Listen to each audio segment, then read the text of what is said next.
Bueno, mis hermanos, qué alegría congregarnos hoy, viendo algunos que no nos veíamos desde el año pasado, retomando el tiempo de congregarnos. Como siempre digo, ¿cuántos están contentos esta mañana de estar congregados? No, pero de verdad, o sea, de verdad. ¿Cuántos están contentos? Porque se les pregunta cuántos están contentos y unos dicen, amén. Es que congregarse, siempre lo digo, es como un pedacito del cielo. Claro, cuando uno está concentrado y su espíritu se eleva a Dios y está adorando es como un pedacito del cielo, se aísla uno de todo. Es como cuando se hacen campamentos, ¿verdad? Y ahí uno se le olvida todo y no quiere salir de ahí. Entonces es una bendición, congregarse es una bendición. Y este año vamos a hacer una gran campaña en la iglesia acerca de la llegada temprano al culto. Vamos a hacer una gran campaña acerca de eso. Vamos a exhortarnos unos a otros, animarnos unos a otros acerca de la llegada temprano al culto. Porque yo creo que si usted llega tarde al trabajo, ¿qué pasa? Tiene problemas. Pero como cristianos no nos damos cuenta que tenemos también una responsabilidad y una cita como iglesia para alabar a Dios. Y yo he llegado a la conclusión de que para llegar temprano el domingo al culto, todo empieza a organizarse el sábado. Porque, por ejemplo, si yo veo una película el sábado hasta las 12 de la noche, pues obvio que al otro día voy a estar. Entonces, todo empieza el sábado. Todo el sábado se organiza. Y si el sábado no arreglo la ropa y dejo todo listo, pues por la mañana del domingo va a estar corriendo, voy a estar en carreras. Hasta algunas familias pelean de venida. ¿Sí sabían eso? Algunas familias terminan peleando. Es que por su culpa yo quería llegar temprano y tal, y que no sé qué. No. Entonces, se daña hasta el ambiente y la actitud para llegar al culto, cuando todos deberíamos salir contentos, alegres. A la casa del Señor iremos para adorar. Pero no venimos peleando porque todo vaya afán y todo atropellado. No. ¿A quiénes les gusta aquí llegar temprano? ¿Les gusta? ¿Les gusta? Uy, yo veo que todos.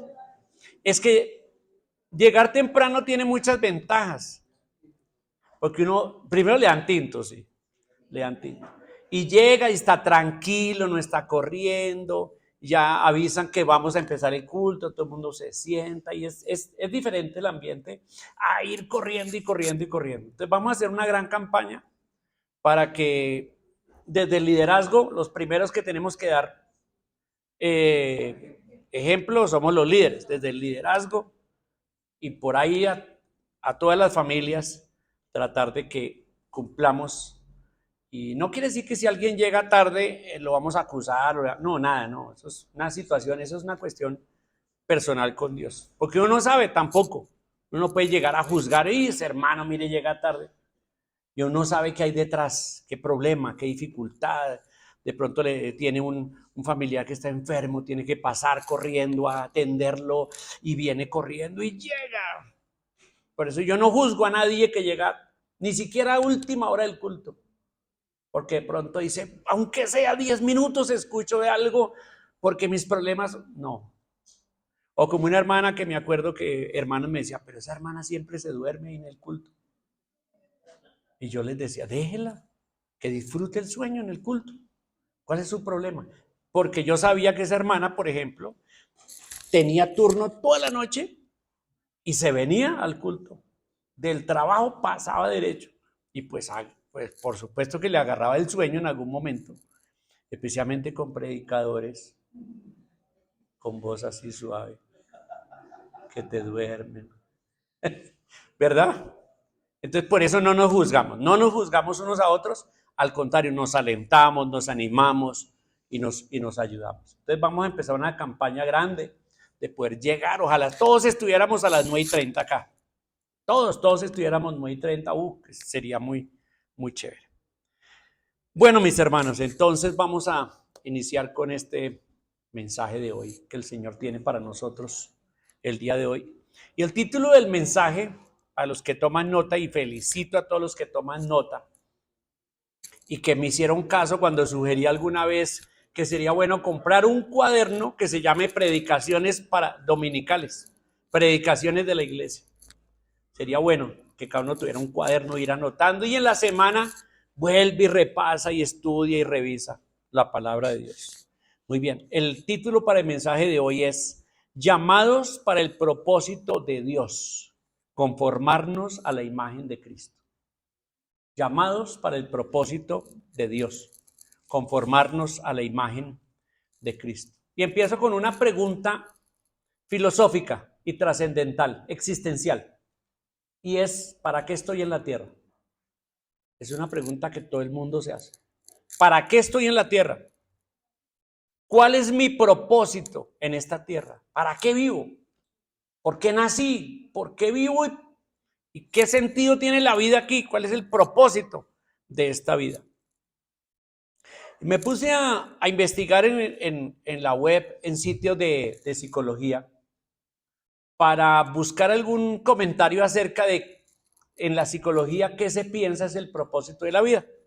Entonces encontré una que me gustó porque dice mucho de lo que es el pensamiento filosófico actual.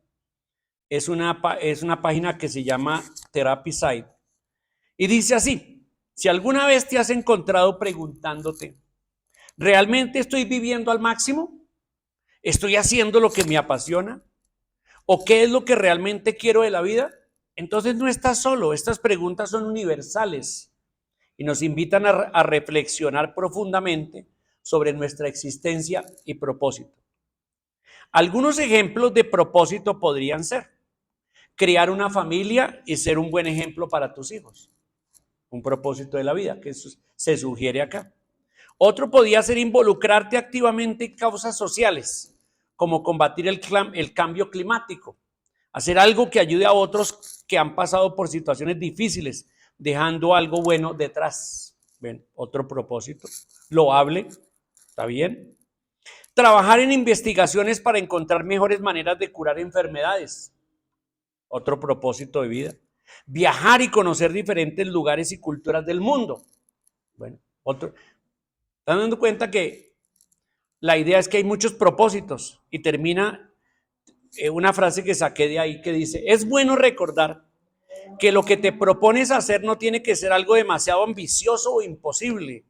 Tu propósito puede ser de cualquier tipo, porque cada quien encuentra lo que le ha sentido de maneras diferentes. Entonces, como ustedes ven, el concepto general del mundo es que el propósito de la vida se lo pone cada uno se lo define, cada uno busca, mira, y ahí encuentra su propósito y desarrolla su vida. Ese es el pensamiento del mundo. Al consultar a personas, o sea, si usted sale y dice, mira, empiezas a parar personas en la calle, dice, para una investigación que estoy haciendo, ¿me podría contestar una sola pregunta? A ver qué, y anotas qué respuestas. La pregunta es, ¿para qué estás en la vida? ¿Cuál es tu propósito en la vida? Y estas son algunas de las respuestas que las personas dicen. Alguno dice, en realidad la vida no tiene sentido. No le encuentro ningún sentido. Solo mi propósito es disfrutar la vida y ya.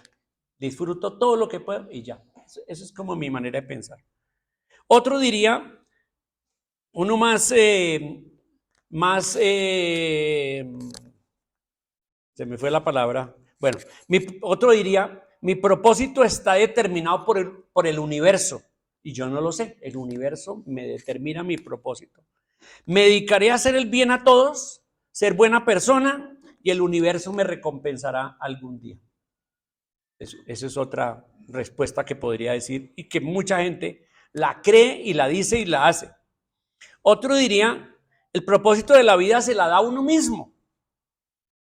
Lo importante es dejar un legado para otros, dejar una huella para otros. Es más o menos lo que también había encontrado en la otra página. Y al leer en varios sitios y investigando, es más o menos lo mismo. Todos piensan más o menos lo mismo. Pero ahora se nos pregunta a nosotros, los cristianos, ¿cuál es el propósito de tu vida como cristiano? Entonces, ¿dónde consultamos?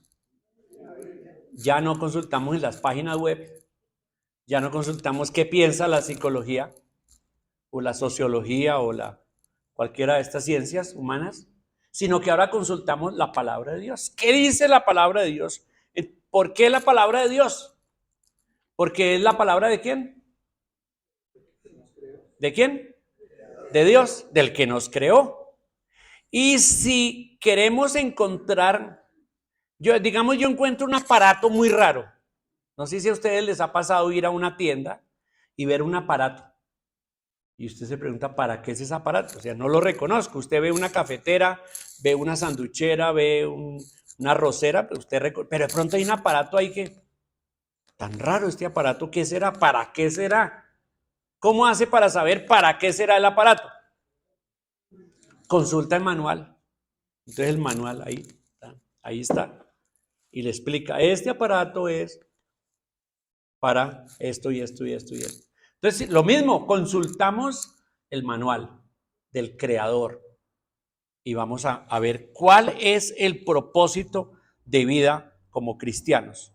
Romanos capítulo 8, versículos 28 al 30 nos van a dar la respuesta, parte de la respuesta. Romanos 8, 28 al 30. Dice así. ¿Lo tienen todos?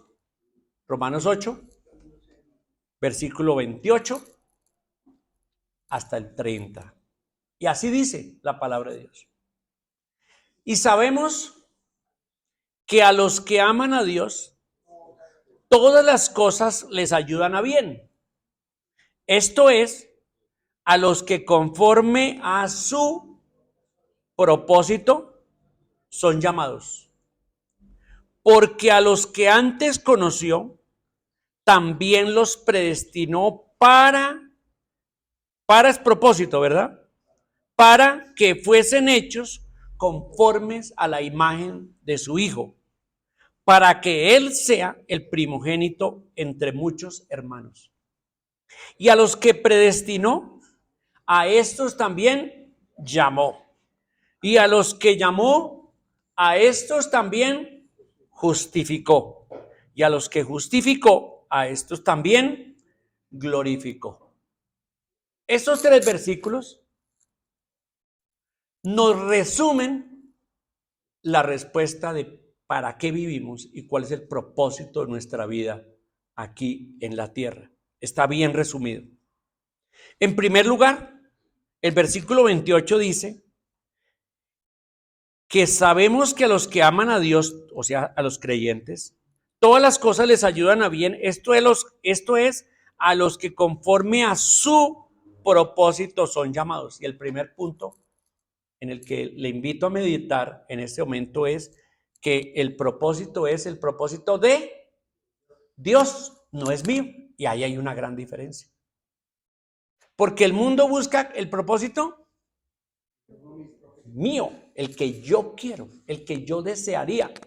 Y básicamente el sentido de lo que la filosofía en el mundo dice es aquello que te realice, aquello que te agrade, aquello que te dé placer y te haga resplandecer a ti y ser grande, ese es tu propósito.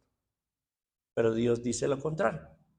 Dios dice que el propósito no lo define el hombre, sino lo define Dios. Y eso cambia totalmente las cosas.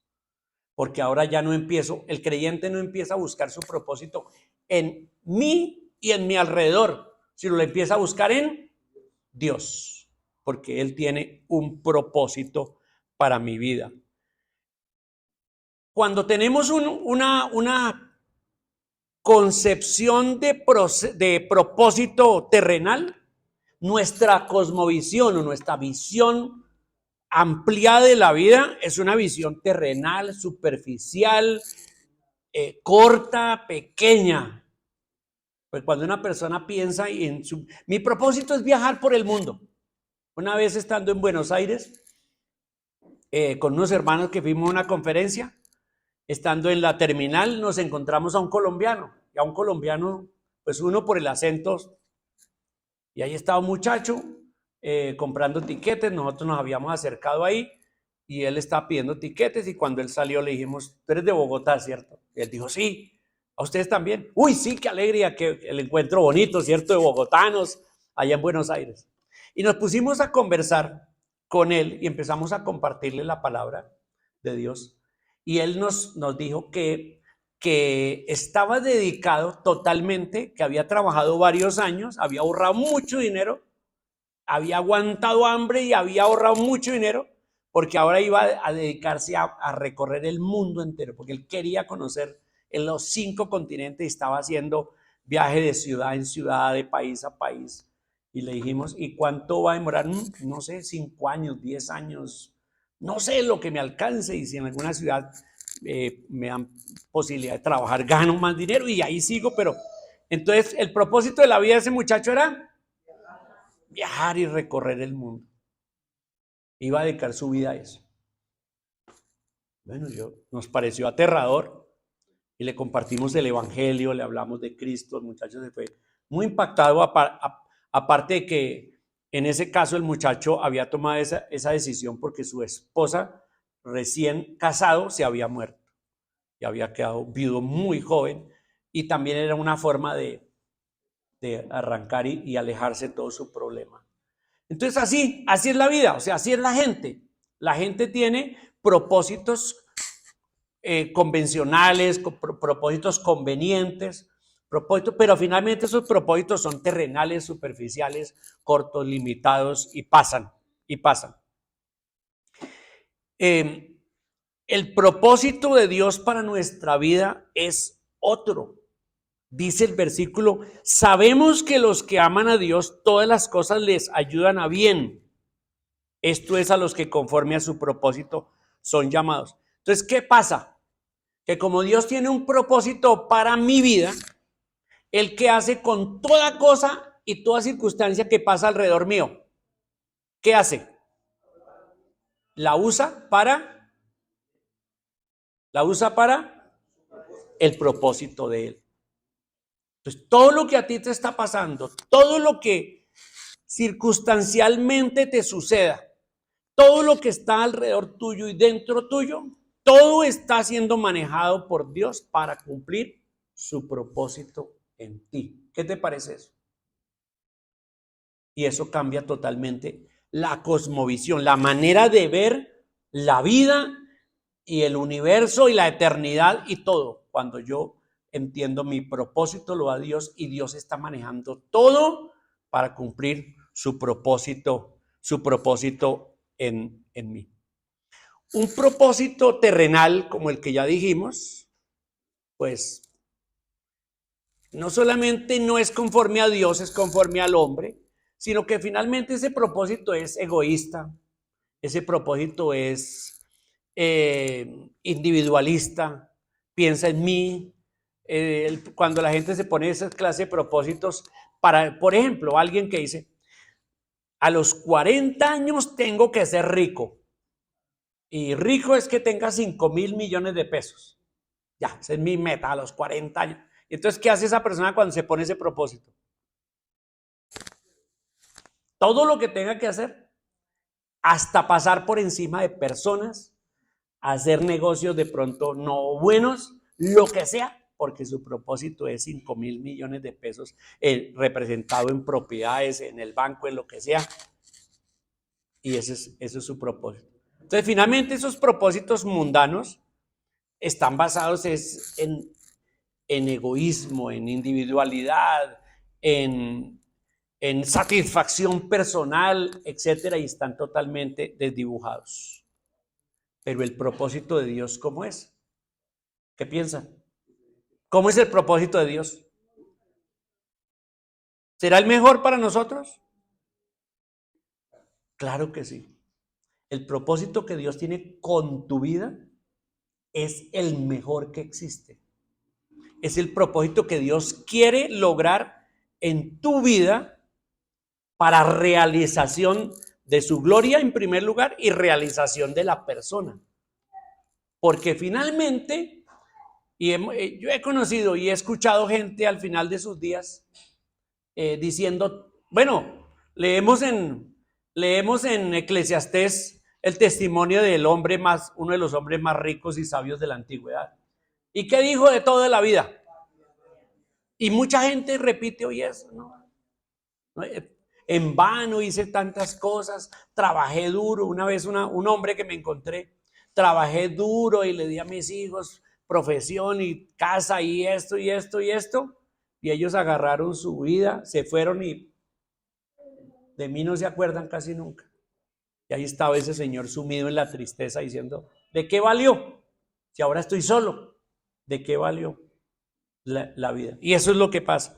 Mientras que cuando vivimos conforme al propósito de Dios y rehacemos nuestra visión de la vida y ya no vivimos para nuestra realización bajo mis propios propósitos, sino busco los propósitos de Dios. ¿Cuál es el propósito de Dios para mi vida? Ahora, si nos vamos a Génesis capítulo 1, cuando dice que Dios creó al hombre, ¿cómo lo creó? A su imagen y semejanza. ¿A los animales los creó a su imagen y semejanza? No, aunque últimamente los hombres están haciendo las mascotas a su imagen y semejanza, porque ya los llaman hijitos, hijitas, y bueno. Pero no, o sea, solo Dios creó al hombre a su imagen y semejanza. Pregunta, ¿por qué Dios creó al hombre a su imagen y semejanza? ¿Qué propósito tenía Dios con crear a alguien que sea semejante a él y se parezca a él? ¿Qué estaría buscando? Con los animales que no son a la imagen y semejanza de Dios, Dios no puede tener lo que sí puede tener con el hombre. ¿Qué puede tener con el hombre? Creado a su imagen y semejanza. ¿Qué puede tener? Una relación. O sea que Dios creó al hombre a su imagen y semejanza con el motivo de relacionarse, de ser su padre, su Dios, bendecirlo, ayudarlo a su imagen y semejanza. Pero ¿qué pasó con esa imagen y semejanza de Adán y Eva? Entró el pecado y el pecado dañó y rompió esa imagen. Es decir, el pecado destruyó el propósito de Dios en el hombre. Porque Dios creó al hombre ¿con qué propósito? ¿Para qué? Para charlar con él, para hablar, para comunicarse y para bendecirlo con ese propósito. Y le hizo la tierra, hizo todo y le dijo, mire, trabaje en la tierra, administre todo, pero mi propósito es estar contigo. Es el propósito. Pero entró el pecado y el pecado dañó todo. Y el pecado cegó al hombre hasta el día de hoy, que el hombre lo último que piensa cuando se le pregunta en propósito es decir, Dios me hizo con un propósito. Lo último. Lo primero que piensa es, yo quiero mi propio propósito. No, no es así. Pero ahora el pecado dañó la imagen. Esa es la explicación de por qué las personas en general somos capaces de hacer cosas buenas y cosas malas al mismo tiempo. La explicación es que como fuimos creados a imagen de Dios, todavía hay, aunque la imagen de Dios se rompió y se dañó, pero todavía tenemos la imagen de Dios. Todavía tenemos la imagen de Dios, aunque destrozada, desdibujada y dañada por el pecado. Y aparentemente hacemos cosas buenas, pero a la final esa cosa buena termina siendo mala porque está infectada por el pecado. Un ejemplo muy sencillo. Ayudamos a alguien con un corazón bueno, alguien. Y esa persona pasado mañana la vemos haciendo cosas malas. ¿Qué decimos? Inmediatamente decimos, pero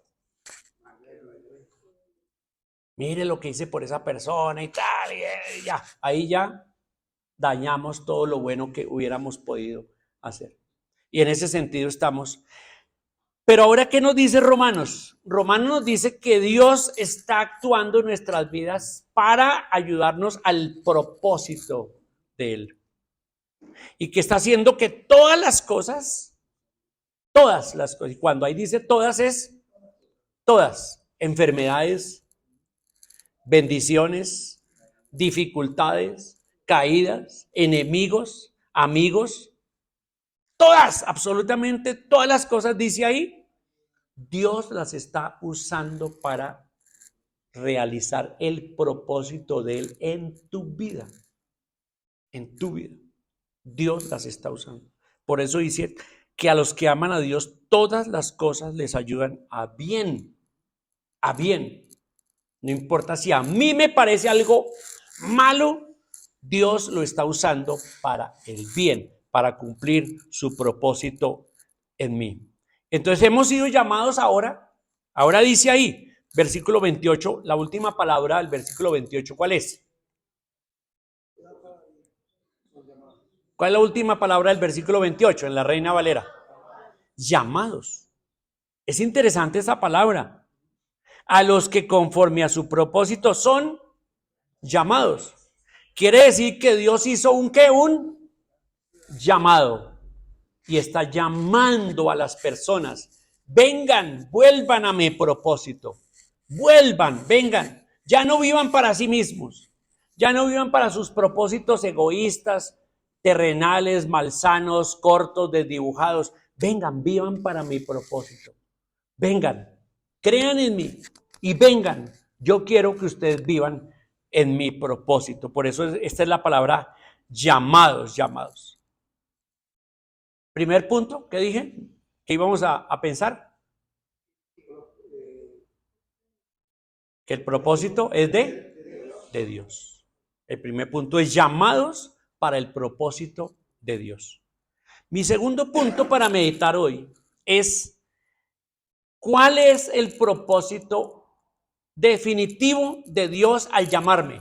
¿Para qué Dios me creó? ¿Para qué Dios me sostiene? ¿Para qué Dios me dio un alma que es eterna? ¿Cuál es su propósito? Entonces ya cuando pienso en el propósito de Dios, mi cosmovisión va más allá de esta tierra. Y me proyecto a la eternidad, a la trascendencia, a donde yo voy a ser para siempre. Me creó Dios como Dios me creó a su imagen y semejanza. Algo que Dios me compartió de Él es su eternidad. Él no tiene principio ni tiene fin. Yo tengo principio, pero no tengo fin. Fuimos creados y nos compartió Dios su eternidad y fuimos creados para ser eternos. Entonces, cuando pienses en tu propósito, no pienses, ay, mi propósito de la vida es viajar por todo el mundo. No, si puedes viajar por todo el mundo, es una actividad, no es un propósito de la vida. Es una actividad que puedo hacer. Me voy a vincular a un grupo de los que están salvando el planeta Tierra. Bueno, eso es una actividad, no es un propósito de vida. Y muchas de esas causas pueden ser loables, pero no pueden convertirse en el propósito de mi vida.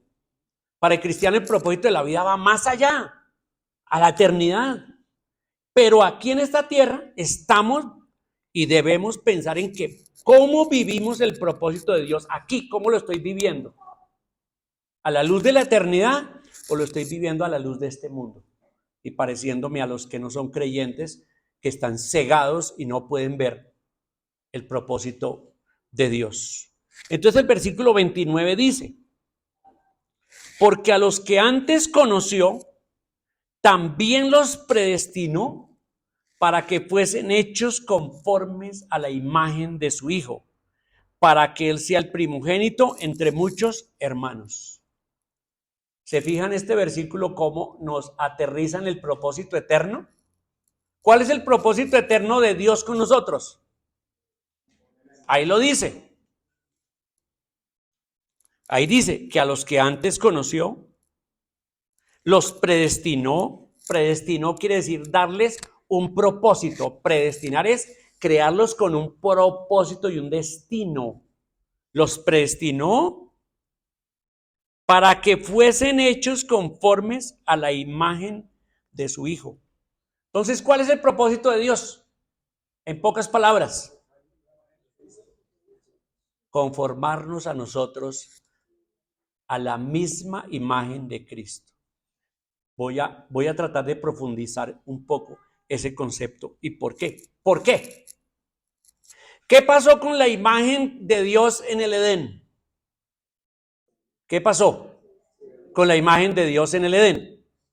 Por el pecado se dañó, se destruyó en nosotros. En nosotros, como seres humanos, ¿qué quedó? ¿Qué imagen quedó? Una imagen triste, desolada, llena de desolación, llena de pecado, llena de destrucción, alejado de Dios. Entonces, cuando tú ves una persona, a mí me gusta pensar cuando veo esas grandes personalidades, grandilocuentes, porque hablan con una propiedad y todo eso, y tienen su poder basado en la autoridad política o lo que social que tengan, en las propiedades, en el dinero, en los títulos, y hablan así. Yo como cristiano, ¿cómo lo veo? Él se ve así, pero yo como cristiano, ¿cómo lo veo? Yo lo veo, mira, que se ha puesto una máscara y está agarrado de tantas cosas, pero dentro, ¿cómo es? Es otro pecador igual que el hombre más miserable de esta tierra que vive en el hueco más profundo. Es igualito, solo que con vestido y condición diferente. Pero todos somos pecadores. La imagen de Dios se rompió, se destruyó. Y todos estamos infectados por el pecado. Y todos vivimos soledad y todos vivimos aislados. Todos buscamos la felicidad porque la felicidad no está. Toca buscarla, la hemos perdido. Como el que se casa buscando ser feliz. Equivocado. Nunca va a ser feliz. Hasta posiblemente piense, ahora soy más infeliz que antes, después de casado. Porque es errado buscar la felicidad en el matrimonio o buscar la felicidad en cualquier otra cosa. ¿Verdad? Porque ahí no está, no existe. Está lejos de nosotros la verdadera felicidad. ¿Por qué? Porque la imagen de Dios se rompió, se dañó. Ahora, dice Dios, entonces, ¿qué hacemos para recuperar al hombre? Cuando hablamos de la salvación, mis hermanos, la mayoría de nosotros solo pensamos en la salvación referente de él, salvarnos del infierno. Solamente pensamos salvación referente al infierno. No ir a la condenación, ya estamos salvos. No. En la Biblia, salvación es una palabra mucho más profunda y mucho más amplia. Porque Dios quiere salvarnos, no solo ir a la condenación, sino salvarnos de nuestra condición y cambiarla. Dios quiere salvarnos de cometer más errores, de que tú termines metido en más errores y más pecados. Dios quiere salvarte de eso. Dios quiere salvarte de no seguir viviendo una vida sin propósito. Dios quiere salvarte de que al final de tu vida diga, ¿qué hice? No hice nada. Acabé con mi vida y no hice nada, solo errores. No, Dios, de eso, la palabra salvación es una palabra que abarca el todo. El todo. Entonces Dios quiere salvarte. Y para hacerlo, para salvarte, ¿qué tuvo que hacer? ¿Qué tuvo que hacer para salvarte? Cristo Jesús se hizo hombre. Pregunta, dice Hebreos, capítulo 2, versículos 16 y 17, que los ángeles no fueron socorridos por Dios para salvación. Todos los demonios que se rebelaron contra Dios no van a tener oportunidad de ser salvos, ya están condenados para siempre. No hay Hebreos capítulo 2, versículo 16 y 17. No hay oportunidad para los demonios de salvarse. ¿Por qué si hay oportunidad para los hombres? Porque Cristo se hizo hombre. ¿Y por qué Cristo se pudo hacer hombre y no animal ni ángel? para salvar a los animales o salvar a los ángeles. ¿Por qué? Porque Dios hizo al hombre a su imagen y semejanza. Entonces Cristo tomó cuerpo humano y se hizo un hombre porque el diseño era conforme a la imagen y semejanza de Dios. ¿Ves eso tan profundo, tan poderoso? Cristo se hizo hombre y se hizo a nuestra imagen. Como dice también otro texto, se hizo semejante en todo a nosotros, excepto el pecado. No pecó, pero en todo, dice Hebreos también 4, fue semejante en todo a nosotros.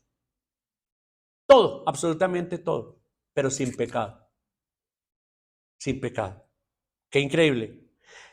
Cristo, el Dios eterno, el creador, se hizo hombre por nosotros, vino a buscarnos y vino para salvarnos, no solamente la condenación, que gloria a Dios que los que creen no vamos a la condenación eterna, y eso ya es la cosa más maravillosa, sino que su salvación también es la salvación del propósito de Dios en mi vida aquí, que yo no viva una vida sin sentido y sin propósito. Por eso dice el versículo aquí, porque a los que antes conoció también los predestinó para que fuesen hechos conformes a la imagen de su Hijo, para que Él sea el primogénito entre muchos hermanos. ¿Cuál es el plan de Dios? Salvar hombres y rescatarlos de la imagen perdida de Adán y Eva, que se perdió por causa del pecado, y ahora recuperarlos ¿en cuál imagen nueva? En la de Cristo, en la imagen de Cristo. Entonces Dios nos ha salvado judicialmente de la condenación, porque su muerte en la cruz paga los pecados. No tenemos que nosotros ni obras, ni limosnas, ni diezmos, ni nada, con nada se compra la salvación, ¿correcto? La salvación no se puede comprar. La hizo Cristo en la cruz completa. La salvación no se compra, la salvación se recibe como un regalo. Por la fe en Cristo se recibe, solamente se recibe. Entonces Dios en Cristo se acercó a nosotros, se hizo hombre y pensemos en esto, cuando Cristo murió, resucitó, había podido dejar ese cuerpo e irse otra vez a su gloria eterna en espíritu, sin cuerpo. Pero pregunto, ¿Cristo conservó su cuerpo? ¿Por cuánto tiempo lo va a conservar? ¿Por cuánto tiempo? Entonces, como ser humano, Cristo también fue engendrado milagrosamente por el Espíritu Santo para parecerse a nosotros y vivir para siempre en un cuerpo humano. Y cuando vayamos a la gloria eterna, a Dios nadie lo ve, porque ese Espíritu, inclusive en el cielo, no lo vamos a poder ver físicamente, con los ojos físicos ver a Dios. Claro, lo veremos espiritualmente y sabemos quién es Dios, pero al que veremos es a Cristo que se hizo hombre. Se hizo hombre. Ahora, ¿cuál es el propósito de Dios con el creyente? Que algún día el creyente pueda ser igual a Cristo. Igualito a Cristo. ¿Y cómo es Cristo? Perfecto, ¿verdad? Perfecto. Absolutamente perfecto. ¿Y qué creen ustedes? ¿La versión humana de Cristo es mejor que la versión humana de Adán?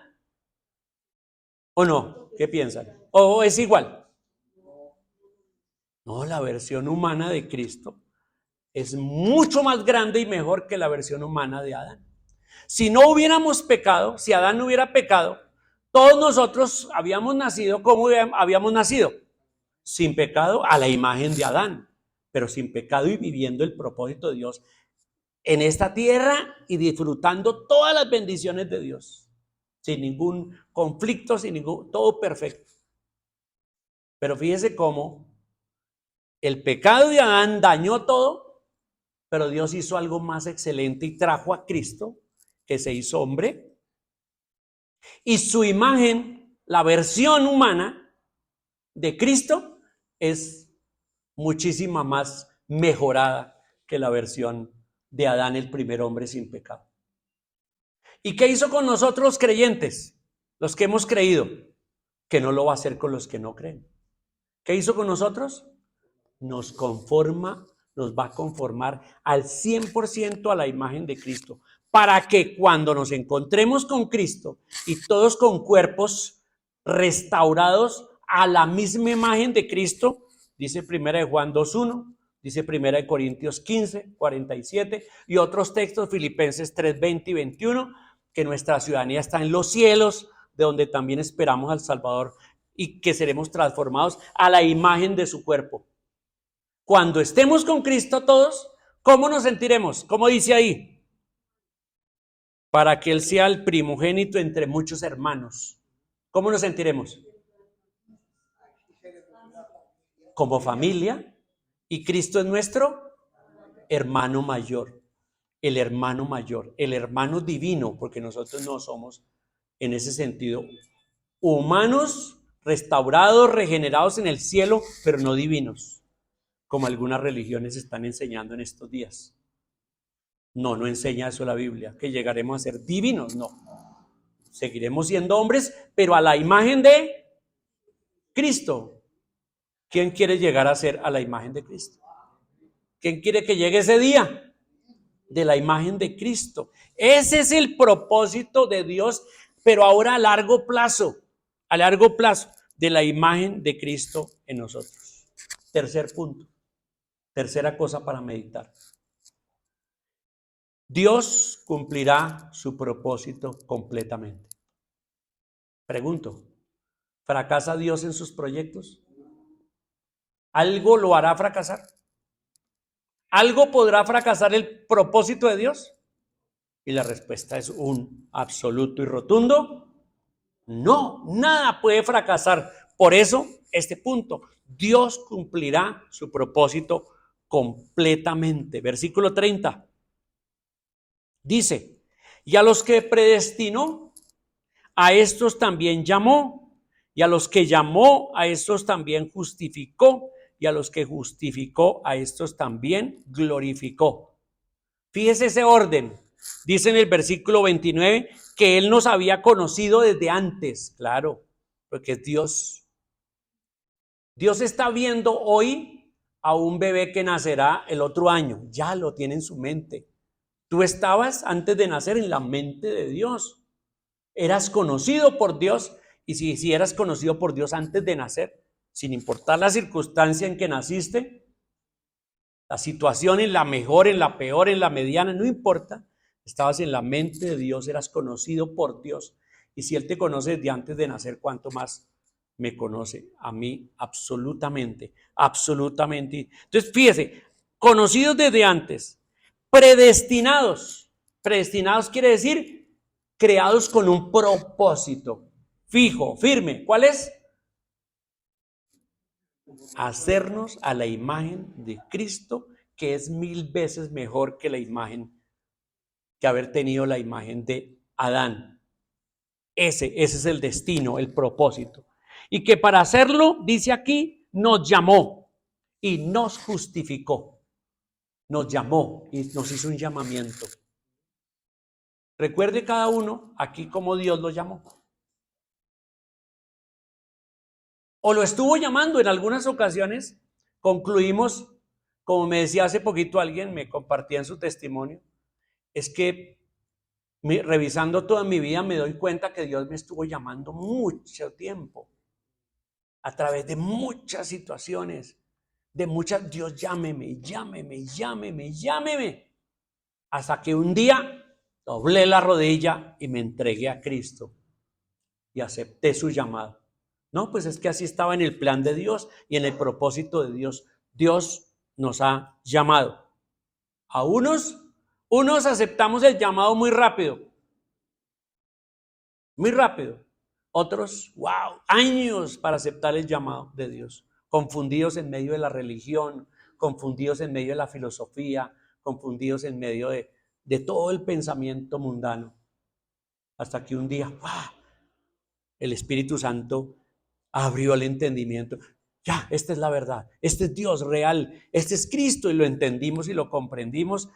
y nos arrodillamos y dijimos, Señor, sí, yo soy pecador y tú eres el Cristo, el Hijo de Dios, el que murió por mí. Lo creo, me arrodillo ante ti, te declaro mi Señor, mi Salvador. Ese es el llamado de Dios. Ahora dice aquí, llamados y justificados. Y a todo aquel que se arrodilla delante de Dios y se entrega a Cristo, ¿qué hace Cristo con él? ¿Qué significa justificar? Le arregla todo el problema del pecado judicialmente delante del trono de Dios y queda a paz y salvo. A paz y salvo. O como dice Colosenses, que me encanta esa expresión en Colosenses 2, que anuló el acta de los decretos que había contra nosotros, que nos era contrario, y la clavó en la cruz. El acta de los decretos, el acta de todos los pecados nuestros. Culpable, todo. Aquí está el acta que demuestra que estos solo merecen la condenación. Mire los pecados. ¿Y qué hizo Jesús? Cogió esa acta y la clavó en la cruz y la anuló con su sangre, con su sacrificio en la cruz. Eso significa justificados. Pero dice otra cosa. Termina diciendo que a estos también glorificó. ¿En qué tiempo está ese verbo? Glorificó. ¿Está en qué? Entonces hay una equivocación acá. Porque debería estar ¿en qué? Debería estar en futuro. Y a estos también glorificará, debería decir ahí. ¿Es un error de los traductores? No, yo estuve investigando en el original, el griego, y el verbo es pasado. En el griego hay diferentes clases de pasado y este es un pasado que se llama, en el griego es un verbo que indica una acción en el pasado que tiene consecuencias eternas. Y entonces dice ahí, a estos también glorificó. ¿Cuántos de aquí están ya glorificados? Pero no lo vemos. O sea, yo te miro y nada, no veo nada de glorificación en tu vida, ni en tu carne, ni... Y entonces, ¿por qué dice? A estos también glorificó como un hecho completo. ¿Por qué? Porque Dios no nos ve como somos hoy. ¿Cómo nos ve? Como seremos en el futuro. Completos en Cristo, glorificados, así nos ve. Ya estamos glorificados en Cristo, solo que estamos en el proceso. En el proceso. Versículo 23, ahí atrasito de Romanos 8.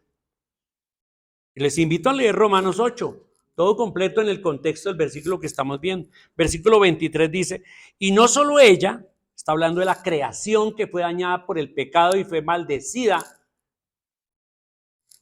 En Génesis se nos cuenta cómo Dios maldijo la creación por causa del pecado. Y dice, 22, porque sabemos que toda la creación gime a una y a una está con dolores de parto hasta ahora. Y no solo ella, sino que también nosotros mismos, que tenemos las primicias del Espíritu, nosotros también gemimos dentro de nosotros mismos, esperando la adopción, la redención de nuestro cuerpo. ¿Cuántos desean y anhelan y gimen? Porque ya llegue el día de la redención total y completa. ¿Cuántos? Todos. La creación, todos los eventos catastróficos de la naturaleza, usted interprételos como la naturaleza gimiendo porque llegue el día de ser curada, sanada, porque la naturaleza está dañada y maldecida por Dios por causa del pecado. Eso es lo que dice ahí Romanos. Aterricemos todo esto a nosotros hoy. Concluyamos. Aterricemos todo esto a nosotros hoy. Si el propósito de Dios para tu vida es conformarte más a Cristo, y ese será nuestro futuro será llegar a ser como Cristo es y disfrutar a nuestro hermano mayor y ser iguales o semejantes a Él y disfrutar toda una eternidad en ese estado, entonces el presente nuestro, si ese es el propósito y fuimos llamados, entonces el presente nuestro, ¿qué debe reflejar? ¿Qué debe reflejar? Debe reflejar ese futuro. Si ese es nuestro propósito, ese se debe reflejar hoy. Y hoy tenemos que vivir en el mismo propósito. Entonces, ¿cuál es el propósito del creyente en esta vida? Conformarse lo más que pueda a la imagen de Cristo. Porque Dios nos tiene en ese proceso, ¿Significa eso? Crecer. Nuestra vida cristiana acá tiene como meta crecer para parecernos a Cristo. Lo demás son actividades. El trabajo no es un propósito para el cristiano. Es una actividad y es un medio. El dinero no es un propósito, es un medio. La carrera no es un propósito, es un medio. Y todo en este mundo son medios. No son propósitos en sí mismos. Son solo medios. Entonces, si mi propósito es parecerme a Cristo aquí, entonces todos los medios que tengo a mi alrededor deben usarse ¿para qué? Para el propósito. Mi trabajo tiene que ser usado como medio para parecerme a Cristo. Mi familia, mis labores, mi título, el dinero, las posesiones, absolutamente todo se usan para cumplir el propósito de Dios que se está desarrollando en mí hasta el futuro. Y eso te cambia totalmente la vida. Eso te cambia la cosmovisión. Porque ya tener dinero ya no es un propósito. Tener dinero es un medio. Buscar el mejor trabajo solo si glorifica a Dios y solo si me ayuda en mi desarrollo de parecerme a Cristo. Y todo se filtra a través de ese propósito eterno que es parecerme a Cristo. Leamos 2 Corintios 3:18. Importante versículo. 2 Corintios 3:18. 2 Corintios 3:18 dice así: por tanto, nosotros todos, cuando dice todos está hablando de los creyentes, nosotros todos, mirando a cara descubierta, como en un espejo, la gloria del Señor, somos transformados de gloria en la misma imagen como por el Espíritu del Señor. Wow, qué versículo tan tremendo, tan profundo. Nosotros, y lo voy a parafrasear, lo voy a decir en otras palabras como yo lo entiendo. Todos nosotros, en nuestro encuentro a cara descubierta, en nuestro encuentro con Dios abierto, total y completo, en nuestra intimidad con Dios, porque el velo ha sido quitado, vemos la gloria del Señor reflejada en la persona de Cristo. La vemos, la gloria del Señor en su palabra. Vemos a Cristo y vemos la gloria del Señor en nuestro encuentro con Dios. Y ese encuentro nos va transformando de gloria en más gloria, pero en la imagen de Cristo. O sea que la gloria nuestra es ¿cuál? Tener la imagen de Cristo. Eso es lo que significa de gloria en gloria. Otros lo interpretarían ese de gloria en gloria como cosas emocionales, cosas portentosas, milagros, sanidades, lenguas, un montón de cosas. No está hablando de eso. Porque está hablando de gloria en gloria en la misma imagen, en ese proceso de volvernos y conformarnos a la imagen de Cristo. Y dice aquí, por el Espíritu del Señor. Porque no es una obra que yo pueda hacer. Es una obra que solamente la puede hacer ¿quién? El Espíritu Santo. Solo el Espíritu Santo. O sea que el Espíritu Santo está trabajando en mi vida, tratando de conformarme a la imagen de Cristo. Y yo corriendo para otro lado. Y yo metido en otras cosas. Y yo haciendo mis propios planes y propósitos y creyendo que mi vida, los propósitos me los pongo yo mismo. Cuando Dios ya me ha puesto un propósito y el Espíritu Santo está trabajando en mí para ese propósito. Entonces estamos hablando aquí también, dice, transformados de gloria en gloria. ¿Qué significa transformados? La palabra transformados, ¿a qué te lleva? ¿A pensar en qué? Un proceso lento, creciente, beneficioso, que va poco a poco. Ese es el propósito de nuestra vida como cristianos. Mi vida cristiana se debe medir entonces cuando a alguien, un creyente, se le pregunta, ¿cómo va tu vida espiritual y cómo la podemos medir? ¿Cuánto me parezco más a Cristo? ¿Cuánto me parezco más a Cristo? Esa debe ser mi evaluación de mi crecimiento, de mi transformación. Entonces estamos hablando de que el propósito de Dios al formar la imagen de Cristo en mí es trabajar en mi carácter, no en las cosas que hago. Porque las actividades y cosas que hago, cuando muera, ¿dónde quedan? Se van. ¿Qué hizo esto? ¿Qué hizo esto? ¿Qué hizo esto? ¿Qué hizo esto? ¿Qué hizo esto? ¿Murió? Todo quedó. ¿Pero qué se llevó la persona? ¿Qué sí se lleva? Lo que es. Lo que es. Se fue con una pobreza de espíritu, se fue con un carácter débil, se fue con una frustración. Ese es su carácter. Voy a decir esto con mucho cuidado, pero yo estoy convencido que en el cielo no todos disfrutaremos el cielo de la misma forma. Hay diferencias entre uno y otros, porque no es lo mismo el que se fue con un carácter fuerte y formado y firme en Cristo y que glorificó a Dios en la vida, aquí en la tierra, como el apóstol Pablo, después de convertirse, lo entregó todo y miles lo han hecho, entregarle la vida a Cristo. Y a un cristiano, a una persona que se entregó a Cristo y se convirtió en el más mediocre cristiano jamás que ha existido. Como una vez alguien me dijo, he ido a una iglesia por 30 años, solo asistiendo y sentándome y nunca he hecho nada. Y yo digo, tienes la vida más triste y más pobre que jamás cristiano, si es que es cristiano, pueda tener. Y seguramente en el cielo habrá diferencias. Y lo digo con cuidado porque me estoy aventando a decir cosas que no están explícitas en la palabra, pero que yo creo. Porque, por ejemplo, a los apóstoles se les dijo que que al que es fiel en lo poco, se le pondrá sobre mucho. Entonces van a haber muchas diferencias, unos con mucho, otros con menos. Todos salvos, sí, en el cielo. Pero cada quien se lleva de aquí de la tierra lo que se formó de Cristo en mí. Y no sé lo que va a pasar después, pero tiene una incidencia muy grande en la eternidad lo que pase aquí.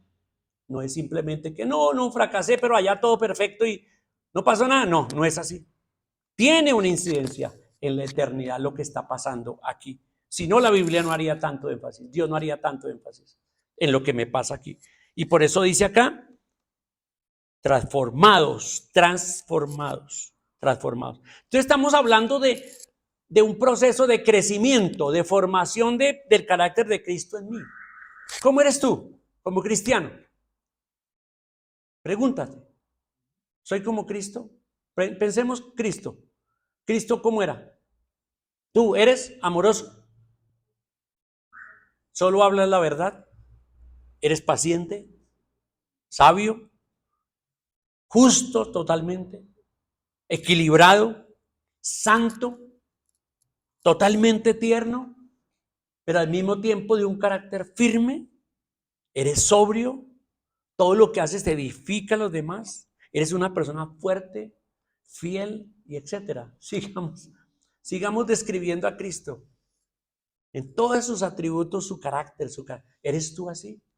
¿Cuánto desde el día en que te entregaste a Cristo, cuánto has crecido y tienes algo de todo eso parecido en tu vida? ¿Cuánto?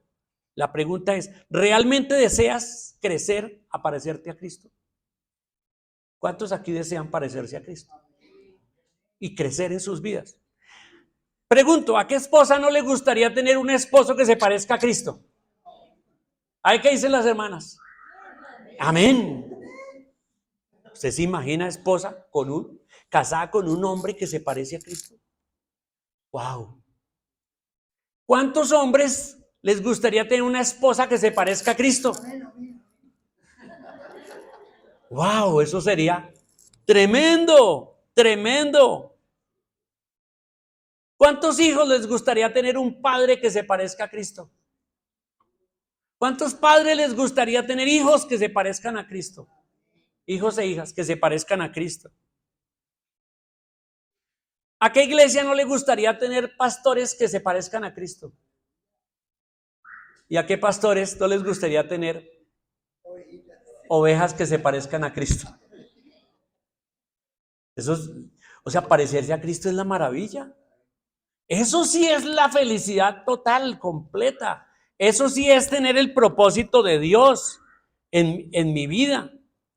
Pero eso requiere un crecimiento continuo. No pares de crecer. No pares de esta transformación. Aquí termina el mensaje. El mensaje de Dios para ti es este.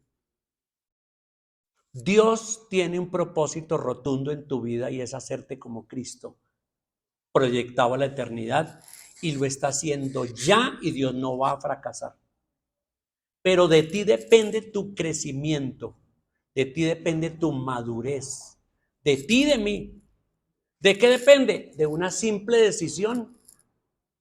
No es el esfuerzo tuyo, porque no se puede por esfuerzo humano. No es un compromiso rotundo a dejar el mundo y seguir a Cristo, porque eso no lo puedes hacer tú. Es una simple decisión. Fíjese que Jesús, ¿qué le dijo a cuando estaba reclutando a los discípulos? ¿Qué les dijo? Sígueme. Eso es todo. ¿Y qué hizo Jesús con esos 12? Los cambió, los transformó, y ellos transformaron el mundo, excepto uno que fue traidor. Este es un llamado de Dios para perseverar en crecer y crecer y crecer. Entonces evalúa tu vida hoy y pregúntate, ¿cuántos años tienes en el Evangelio? ¿Cuántos eres creyente? Respóndete esa pregunta. Y ahora pregúntate, de todos estos años, ¿cuánto he crecido a parecerme a Cristo? ¿O sigo pareciéndome al viejo Adán, al pecador? Sigo sumido ahí, en toda esa amargura, en toda esa desidia, en toda esa pereza, en toda esa envidia, egoísmo, y bueno, súmele todas las griterías y maledicencias y malos deseos y pensamientos pecaminosos, y siga sumando. ¿O cuánto me estoy pareciendo a Cristo? ¿Cuánto voy creciendo y pareciéndome a Cristo más? El Señor te bendiga.